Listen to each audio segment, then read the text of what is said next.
अस्सलाम वालेकुम रहमतुल्लाहि बरकातहू। जनाब आज भाइयों वास्ते माशाल्लाह 3 पट्ठा ले आंदे। अक्सर दोस्त फरमाइश करते हैं कि फौजी भाई वड्डियां पट्ठा ले आओ जिहड़ियां क्रास होण नूं बिल्कुल तैयार होवन। ते अज जनाब है माशाल्लाह पहले नंबर ते पट विखा रहे हैं जनाब कन्फर्म गब्बड़ ने 2 महीना दी और तुहानूं वीडियो नाल आ रहा इंशाअल्लाह तुहानूं अच्छी तरह इन्फॉर्मेशन दी और माशाल्लाह चंगी वेल च और माशाल्लाह चंगे हाइट कादी छोटे हाइट कादे बिल्कुल समझ। तो लो जनाब हवाना माशाल्लाह बना रही है, तुसीं खुद ही चेक कर सकते हैं बिरा कि मोटी थणियां दे विच चंगे दुध वाली माशाल्लाह बकरी जे कोई चौगी या छिग्गी भी नहीं जितने हाइट कादे चे।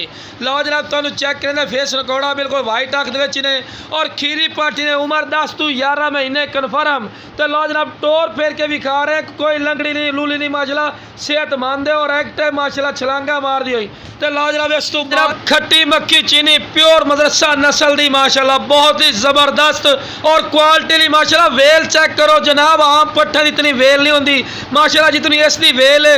दोम वेखो बिल्कुल तीर वाली कर सीधी बिल्कुल तोता फेस ने और कन्ना की लेंथ वेखो कम अज कम 15-16 इंच माशाल्लाह कान लंबे सू और माशाल्लाह चंगे हाइट का उम्र जनाब 10 तो 11 महीने। तो लो जनाब मोटी थणियां दे विच मोटी थणियां दा फायदा होंदा है कि चंगे दुध वाली बकरी बनसी और चंगी वेल तो बिल्कुल खीरी पाटे कोई दुंदी या चौगी नहीं। कन्ना की लेंथ भी वेख सकते चंगे लंबे कन और हर पॉइंट पूरी लो जनाब दौड़ा के भी खा रहे बिरा कि तुहानूं पता लगे कि सेहतमंद है और एक्टिव है कोई लंगड़ी या लूली नहीं।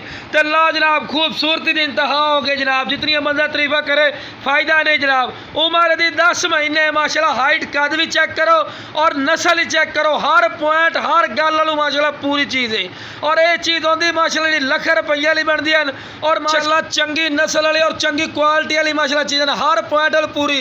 दोम वेखो बिल्कुल तीर वाली कर सीधी वाइट अख दे और बैठ में सेंग और कन्ना की लेंथ भी वेखते पे चंगे लंबे कन और बिल्कुल बराबर दे पैर, कोई क्वालिटी की कमी कोई नहीं बिरा हर क्वालिटी माशाल्लाह पूरी है और माशाल्लाह आम पट्ठा इतनी वेल वाली नहीं होंदियां।